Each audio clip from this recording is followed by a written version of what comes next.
Olá, a paz do Senhor. Confesso que há muito tempo eu venho relutando em fazer esses vídeos. Tô aqui dentro do meu carro, depois de uma noite abençoada, de muitos pensamentos. E eu tava aqui, meditando na palavra do Senhor e pensando, sobre a verdadeira amizade. Eu não vou estar olhando muito fixo para vocês, porque eu acabei escrevendo um texto no meu notebook. Algumas coisas vieram passando na minha mente e eu fui passando. Então, desde já eu peço desculpas se eu não olhar diretamente aos olhos de vocês. Mas o meu coração está aqui. E comecei pensando, inicialmente, sobre ser escolhido, ser chamado. E aí eu me pergunto, você já se imaginou chorando sozinho,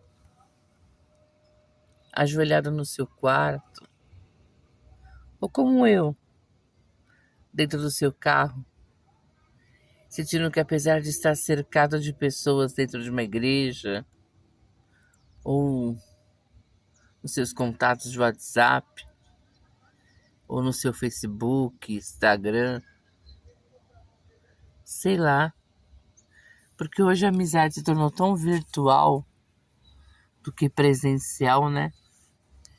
Que às vezes a gente acha que a quantidade de amigos que a gente tem no WhatsApp, ou no Instagram, nas redes sociais, se a quantidade de likes que alguém coloca em algum vídeo que a gente posta significa verdadeiramente amor, carinho e amizade de verdade. Você está completamente sozinho em uma luta e pensa aonde encontrar um abrigo, né?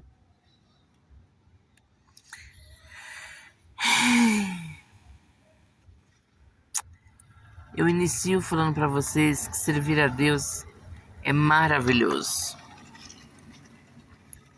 Não existe coisa melhor. Peço desculpa pelos barulhos, eu estou parada no estacionamento, de frente com o meu antigo prédio. Exatamente. Servir a Deus é maravilhoso, mas pouca gente tem coragem de falar sobre as dores que o ministério e a fidelidade carregam. Às vezes o caminho do evangelho parece uma estrada deserta para aqueles que realmente a traçam. Você ajuda a carregar o fardo de muita gente. Muita gente. Talvez esse vídeo fique um pouco longo. Vou ter que dividir em algumas partes. Mas ele me faz pensar em algumas situações. Quando ele diz que você carrega o fardo de todo mundo, mas quando o seu mundo desaba, parece que não há ninguém para segurar a sua mão. Eu trabalhei, antes da pandemia, por quase uns 13 anos no Ministério de Libertação. Te confesso que foi o tempo da minha vida mais feliz. Servir a Deus me trazia alegria. Servir a Deus me permitia não ver as dores que estavam ao meu redor. E às vezes eu não gosto de falar de mim, porque falar de mim nesse momento ferida me faz chorar. E eu ando uma manteiga derretida, sabe? Servir a Deus quando tudo fica difícil é bem complicado. E um pior é quando o inimigo da sua alma se levanta com tanta força e disponibilidade de te destruir. E aí eu lembro daquela passagem que diz: sujeitai-vos, pois, a Deus, resisti ao diabo, e ele fugirá de vós. Sujeitai-vos a Deus. Eu me lembro de muitas vezes dentro da UTI, toda ligada em fios, com diagnósticos que meu coração não ia funcionar. Eu lembrava dos meus filhos e do meu marido e buscava força onde não tinha força, para que o diagnóstico fosse totalmente modificado e que eu pudesse voltar de novo à minha casa e colocá-los no meu colo, de servi-los. Lembro-me de certa vez estar em Gileade e estávamos numa ministração. O momento foi muito forte, porque era justamente uma libertação, um momento de libertação, onde algumas pessoas manifestavam e a sala ficava completamente em descontrole. E todos nós ministros tínhamos que ter o cuidado de ir até aquelas pessoas para ministrá-las, para trazê-las à realidade, para que elas não renegassem e negassem aquele estado. E uma das moças ministradas, que eu amava muito, porque eu tinha feito a primeira sala de aconselhamento dela. Ela era uma jovem, tinha acabado de ganhar bebê, muito menina ainda, com um coração muito dócil. Foi tomada ali por uma guerra, uma batalha de maldição hereditária. E ninguém conseguia segurá-la. Tinham muitos ministros segurando seus braços, segurando suas pernas, segurando o seu corpo. E ela se levantava com força, ela rosnava, ela virava o pescoço e dizia que odiava aquele lugar, que odiava aquelas pessoas. E quando eu terminei de ministrar, uma pessoa chegaram até mim e disseram: nos ajude a orar por essa menina. E eu fui, porque aquela jovem tinha sido alguém que já havia um tempo que eu vinha cuidando. E se tinha uma coisa que me alegrava,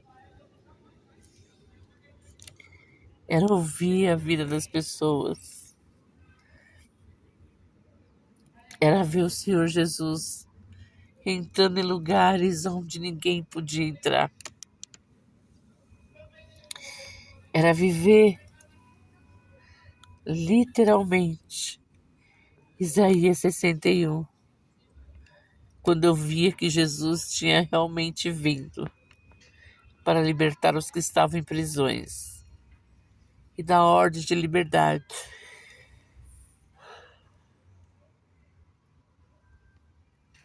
aos cativos. Peço desculpa pelo sono, eu tomei remédio. E esse remédio me faz ficar sonolenta demais. Eu tenho tentado desligar a mente tomando medicamento. Mas nem isso às vezes tem ajudado. E naquela ministração, aquele espírito, se assim eu posso chamá-lo, ao me ver, começou a bravejar e a dizer o quanto me odiava. Os ministros ficaram assustados, meus filhos estavam juntos, tiraram as crianças de perto porque ele me xingava, ele dizia que me odiava, que todas as vezes que eu passava por aquele portão eu destruía os planos dele. E não querendo chorar. Mas realmente, o que mais me alegrava era fazer a obra de Deus. E ela ficou enfurecida. Ela gritava descompassadamente de que já tinha tentado de todas as formas me matar. E realmente, eu já tinha tido um AVC, onde eu fiquei em coma. Eu havia tido 4 paradas cardiorrespiratórias,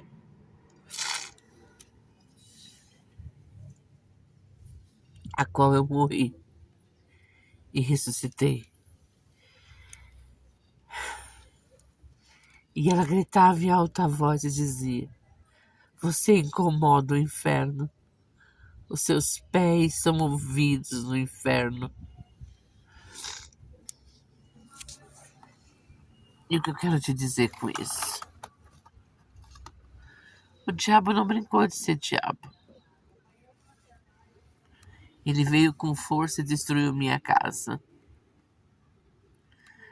Talvez eu não estava tão firmada na areia assim. Ou talvez eu não tinha ninguém que me ajudasse a segurar os alicerces. Ou talvez eu estava sozinha, morando em uma casa em areia movediça.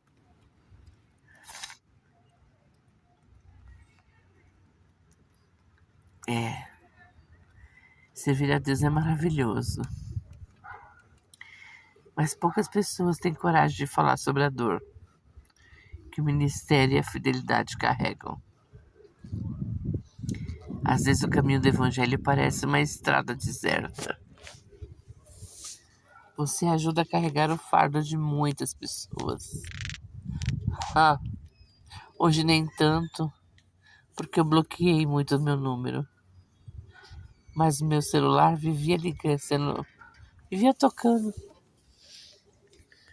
para pessoas que precisavam de aconselhamento, para pessoas que precisavam de ajudas espirituais,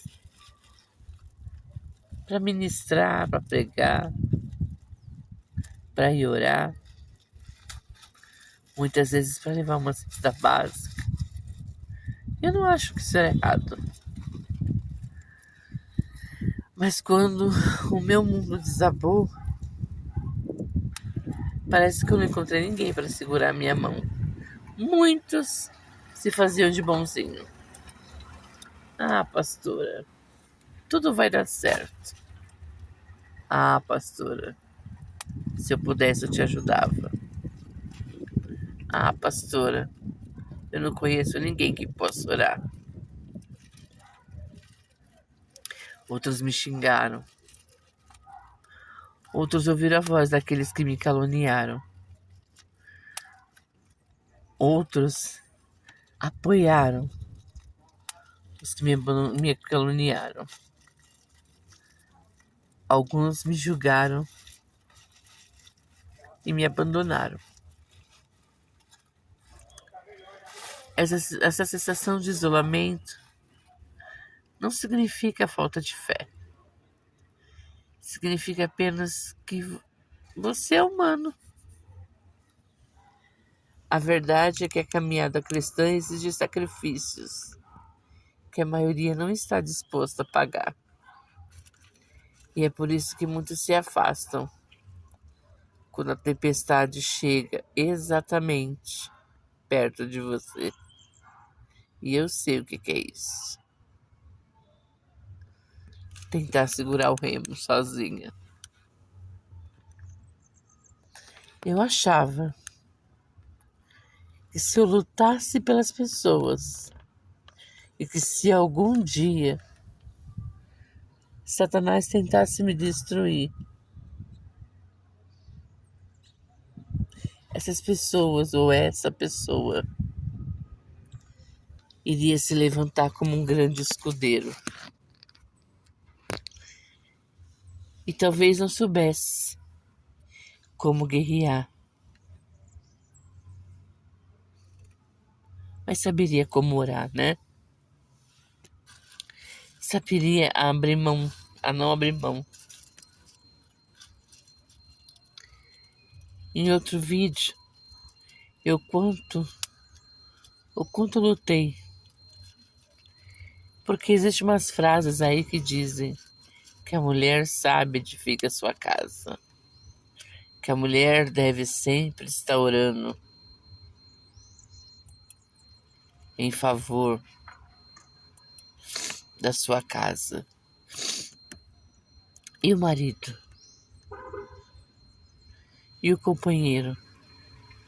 Principalmente quando esse mesmo companheiro não arca com as consequências e nem com as obrigações necessárias para manter a sua casa.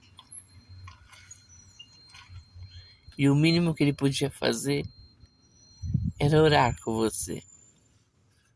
Mas isso é para outro vídeo. Quando olhamos para a Bíblia, Deus nos mostra que Ele não nos criou apenas para andar sozinhos, isolados. Apesar de eu achar que eu sou uma pessoa tão ruim, que eu atraio tantas coisas más, que é melhor eu estar sozinha para não prejudicar quem estiver do meu lado.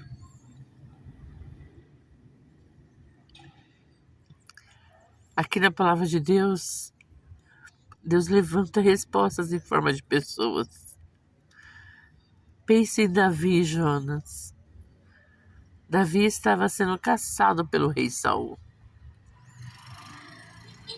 Ele vivia em uma caverna, com medo, exausto.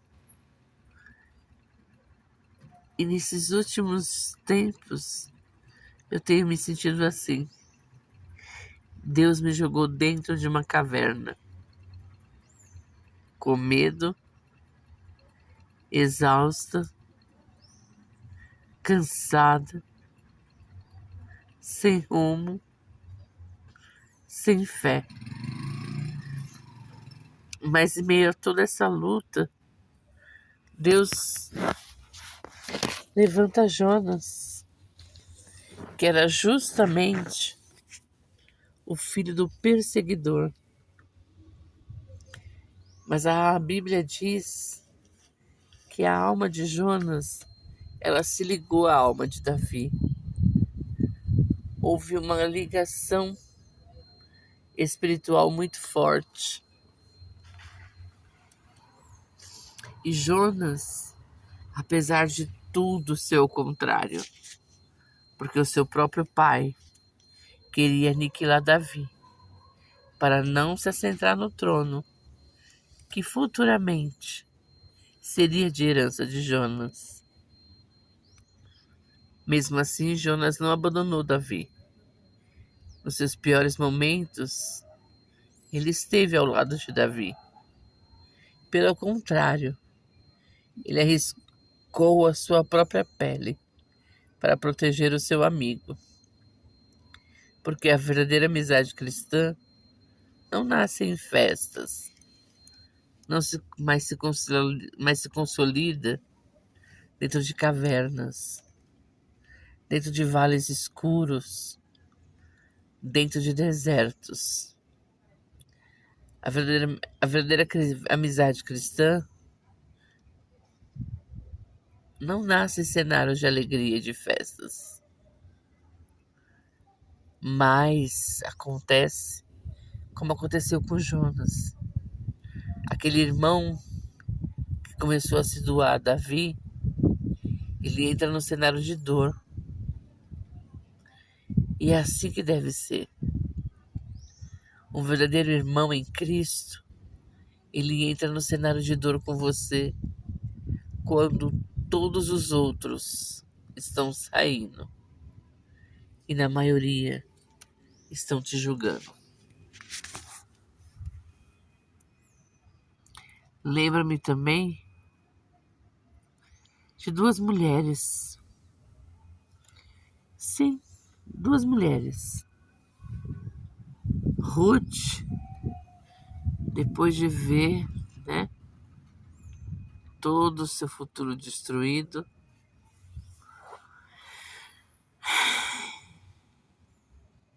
e aí a gente vê Ruth e Noemi, duas mulheres que perderam tudo, tudo, tudo, tudo. Perderam suas casas, seus maridos, seus bens, o seu status e perspectivamente o seu futuro. Porque naquela época a mulher não tinha servidão a nada. Noemi estava amargurada, vazia, e disse para Ruth voltar. Eu tenho uma pessoa que caminha comigo que se chama Missionária Rosana. E todos os dias eu digo para ela: me deixa, vá viver a sua vida. Apesar de não me chamar Noemi, nem me chamar Mara, eu tenho certeza que o meu nome é amargura, é perda, é desilusão. Já dizia minha mãe: você não serve para nada. Você não vai dar em lugar nenhum. E sabe que 49 anos depois, eu acho que ela tinha razão. Como diz o texto, Noemi estava amargurada, vazia, e disse para Ruth voltar para o meio dos seus pais, para poder reiniciar a sua história. O caminho para Belém seria um caminho de muita pobreza, de muita humilhação, de deboches. Mas Ruth olhou nos olhos da sogra e disse uma das frases mais lindas da história: o teu povo será o meu povo, o teu Deus será o meu Deus. E aonde quer que você for, irei eu. A amizade verdadeira compartilhada no meio do luto significa que ela não te ama apenas pelo que você pode oferecer, mas que ela escolhe caminhar contigo, mesmo quando a única coisa que você tem junto é escassez e choro. Ninguém vai entender. No meio dessa luta vão te chamar de maluca, vão dizer que você é alguém que está ferida. E sim, muito ferida. Vão dizer que você reclama demais, que é você que está abandonando todo mundo, que você procurou esse caminho, você fez as escolhas. Mas um verdadeiro amigo como Noemi e como Ruth não pergunta de onde veio a desgraça, ou quem criou a desgraça. Ele apenas diz: eu vou estar contigo, indiferente do caminho, indiferente do resultado. Muitas vezes as lutas vêm também de fora, através de perseguições e incompreensões. O nosso querido amado apóstolo Paulo enfrentou prisões, naufrágios, apedrejamentos, e ele mesmo escreveu em suas cartas sobre momentos em que ele se sentiu totalmente abandonado. Mas líderes como Tiago, Jerusalém, entenderam a situação, sentiram a dor e não se esqueceram da comunhão que tinham com Paulo. Eles dois entenderam que, embora tivessem ministérios diferentes, eles lutavam pela mesma guerra. E isso pode ser a guerra espiritual, pode ser a guerra ministerial, pode ser uma guerra emocional, pode ser uma guerra familiar, uma guerra no casamento. Mas eles entenderam que estavam lutando a mesma guerra e que era necessário eles estarem juntos para vencer o inimigo. No corpo de Cristo, o apoio mútuo entre irmãos de ministérios é o que mais mantém de pé uma igreja. E é o que mais mantém de pé aquele irmão que está cansado, que está sem força. Tiago é a liderança da igreja. Tiago e a liderança da igreja validaram Paulo, se colocaram em oração por ele e o sustentaram de todas as formas, financeira, emocionalmente, fazendo visita aos cárceres, levando mantimento e principalmente orando para que Paulo não viesse padecer, para que Paulo não viesse perder a fé e se manter de pé.